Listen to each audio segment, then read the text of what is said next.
Welcome to our channel. Today Bible verse in Tamil.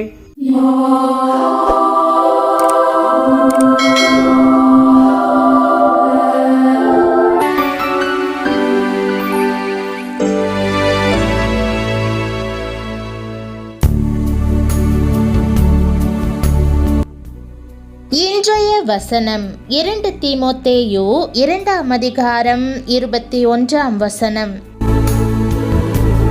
கிறிஸ்துவுக்குள் பிரியமானவர்களே, நம்முடைய ஆண்டவரும் இரட்சகருமான இயேசு கிறிஸ்துவின் வல்லமையுள்ள நாமத்தில் உங்களை வாழ்த்துகிறேன்.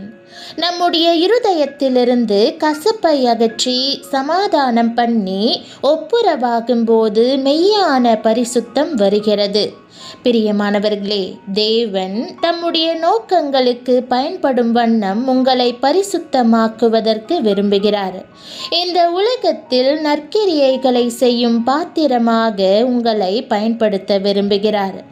ஆகையால் ஒருவன் இவைகளை விட்டு தன்னை சுத்திகரித்து கொண்டால் அவன் பரிசுத்தமாக்கப்பட்டதும் எஜமானுக்கு உபயோகமானதும் எந்த நற்கிரியைக்கும் ஆயத்தமாக்கப்பட்டதுமான கனத்துக்குரிய பாத்திரமாயிருப்பான் என்ற வாக்குதத்த வசனத்தை இன்று நாம் தியானிப்போம்.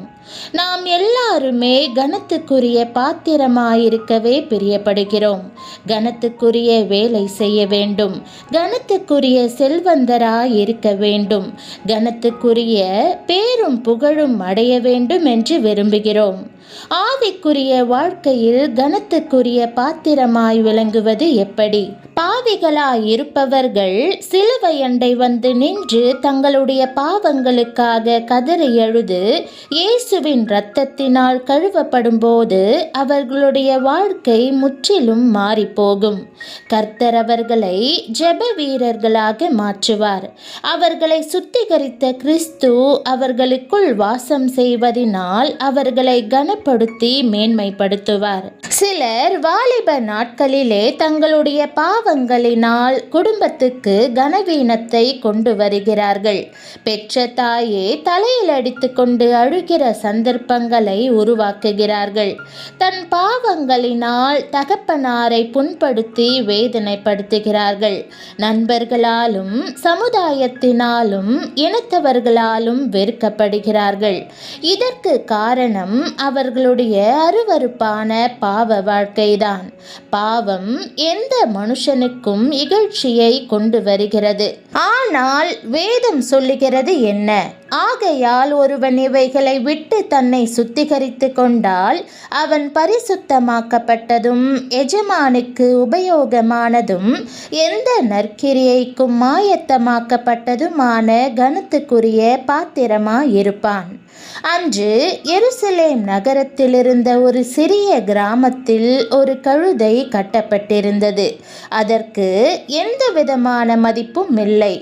ஆனால் ஒரு நாள் இயேசு அதன் மேல் அமர்ந்து பவனி வந்தபோது அந்த கழுதைக்கு பெரியதொரு மதிப்பு ஏற்பட்டது. அது நடக்கிற இடத்திலெல்லாம் வஸ்திரத்தை விரித்தார்கள், மரக்கிளைகளை தரித்து போட்டார்கள், எங்கும் அலங்காரம். அந்த கழுதையினுடைய காதிலே ஓசன்னா என்ற இனிமையான பாடல் பாடப்பட்டது. அந்த கழுதைக்கு அப்படிப்பட்ட கனம் கிடைத்ததற்கு காரணம் அதன் மேல் இயேசு கிறிஸ்து அமர்ந்திருந்ததுதான். கர்த்தர் உங்களை கனப்படுத்தி மேன்மைப்படுத்த பிரியப்படுகிறார்.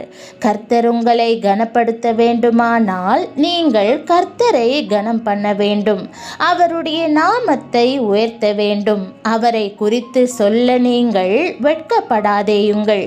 கர்த்தர் சொல்லுகிறார், என்னை கனம் பண்ணுகிறவர்களை நான் கனம் பண்ணுவேன், என்னை அசட்டை பண்ணுகிறவர்கள் கனவீனப்படுவார்கள். வேதத்திலே யாபேசினுடைய வாழ்க்கையை வாசித்து பாருங்கள். யாபேஸ் என்று சொன்னாலே துக்கம் நிறைந்தவர் என்பது அர்த்தம். அவருடைய தாய் அவரை துக்கத்தோடு பெற்றாள்.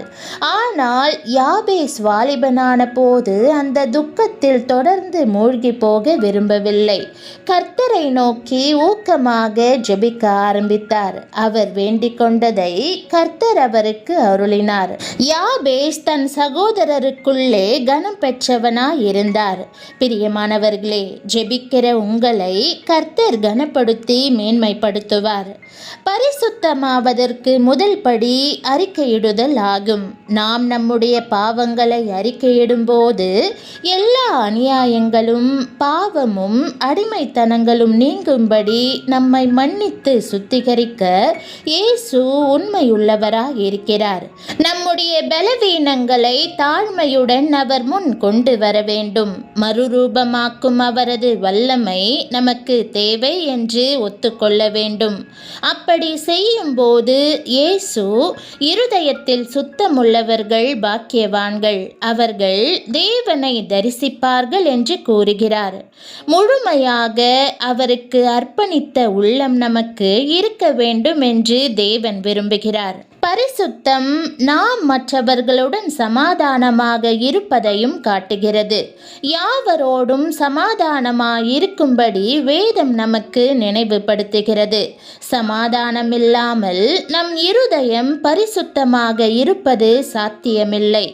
குடும்பத்தில் இருக்கிறவர்களுடனும் உடன் விசுவாசிகளுடனும் ஒப்புரவாகிறதற்கு பெரும்பாலும் தாழ்மையும் தியாகமும் அவசியமாய் இருக்கிறது. மன்னிப்பதற்கு நமக்கு தாழ்மை தேவையாய் இருக்கிறது. சமாதானத்தை சீர்படுத்துவதற்கு ஏதேனும் கொடுக்க வேண்டியுள்ளது. பகையை வைத்திருப்பது தேவன் நம்முடைய ஜெபங்களை கேட்பதை தடுக்கிறது. நம்முடைய இருதயத்திலிருந்து கசப்பை அகற்றி சமாதானம் பண்ணி ஒப்புரவாகும் போது மெய்யான பரிசுத்தம் வருகிறது. அப்படி செய்யும் போது நம்மை சுத்திகரித்து கொள்வதோடு நம்மை சுற்றி இருப்பவர்களுக்கு தேவனுடைய அன்பையும் காட்டுகிறோம்.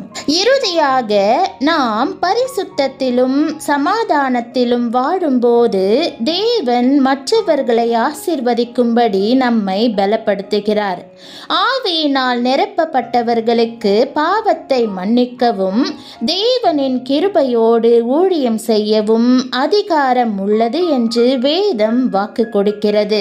நாம் பரிசுத்தத்தில் நடந்து ஒப்புரவாகி தாழ்மையோடு இருக்கும்போது தேவனால் தம் ராஜ்யத்தை விரிவாக்கும்படி நற்கிரியைகளை செய்வதற்கு நம்மை பயன்படுத்த முடியும். பரிசுத்தம் என்பது நம்முடைய தனிப்பட்ட நன்மைக்காக அல்ல, மற்றவர்களுக்கு ஊழியம் செய்வதற்கும் முறிந்து போனதை சீர்படுத்தவும் நடைமுறை வழிகளில் தேவ அன்பை விளக்கவும் கொடுக்கப்படும் அழைப்பாக இருக்கிறது. பரிசுத்தமாகவும் பயனுள்ளவர்களாகவும் சமாதானம் பண்ணுகிறவர்களாகவும் இருந்து தமது இருதயத்தை நம் வாழ்வின் எல்லா பகுதிகளிலும் பிரதிபலிப்பதற்கான கிருபை தேவ நமக்கு தந்தருள்வாராக.